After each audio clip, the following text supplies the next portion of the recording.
बच्चों, आज हम कहानी भाई दूज इसका 7वां भाग सुनेंगे। पिछले भाग में हम यहाँ तक सुन चुके हैं कि शादी के मंडप में सत्यधोबन स्त्री रामा के प्राण किस प्रकार बचाती है। उसके पश्चात सभी माला की प्रशंसा करते हैं। माला यह सब सुन व देख तो रही थी, परंतु अभी भी उसका ध्यान अपने लक्ष्य से हटा नहीं था। उसे पता था कि अभी भी उसके भाई का काल उसके प्राण हरने के लिए तैयार बैठा है।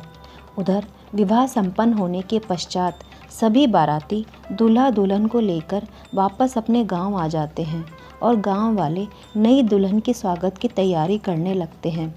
परंतु माला उस समय भी उस काल के आने की प्रतीक्षा कर रही थी।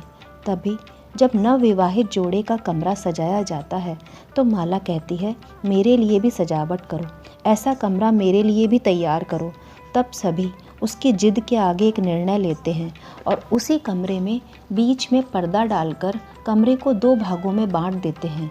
एक तरफ रामा और उसकी नई दुल्हन के लिए सजावट होती है और दूसरी ओर माला के लिए। उसके पश्चात सभी लोग जाकर सो जाते हैं और उधर रामा व उसके दुल्हन भी सो जाते हैं। तब माला जल्दी जल्दी जाकर रामा के पलंग के एक पाए के पास दूध का कटोरा रख देती है, दूसरे पाए के पास हरी हरी दूब लगा देती है, फिर तीसरे पाए के पास इत्र रख देती है और चौथे पाए के पास भूरी मिट्टी रख देती है। उसके पश्चात माला एक ढकोला और तलवार लेकर पर्दे के दूसरी ओर बैठकर काल की प्रतीक्षा करने लगती है। जहाँ सब गहरी नींद में सो रहे होते हैं, वहीं माला की आंखों में कई महीनों से नींद तक नहीं थी। तभी अचानक ही एक बड़ा विषैला सर्प फन उठाए रामा के कक्ष की ओर प्रवेश करता है और उसे डसने के लिए उसके पलंग की तरफ बढ़ने लगता है। माला उसे ध्यान से एकटक देखे जा रही थी। जैसे ही सर्प पहले पाए के पास पहुंचकर ऊपर चढ़ने की कोशिश करता है, तभी उसे वहां दूध का कटोरा मिलता है। सर्प दूध पीकर दूसरे पाए की ओर बढ़ जाता है। दूसरे पाए के पास पहुंचकर जाने के लिए वह जैसे ही ऊपर चढ़ता है, वहां उसे हरी हरी दूब मिलती है। उसमें सर्प थोड़ी देर आराम करके आगे बढ़ तीसरे पाए से ऊपर चढ़ने लगता है। तभी उसे वहाँ इत्र की सुगंध मोहित कर लेती है और वह उसमें ही रम जाता है। उसके कुछ देर बाद ही सर्प चौथे पाए की ओर बढ़ जाता है। वहाँ पर भूरी भूरी मिट्टी में वह बहुत लोट पलोट करता है। सर्प चारों पायों से पलंग पर नहीं चढ़ पाता। तब वह पलंग के बीच में आकर अपना फन रामा को डसने के लिए उठाता है।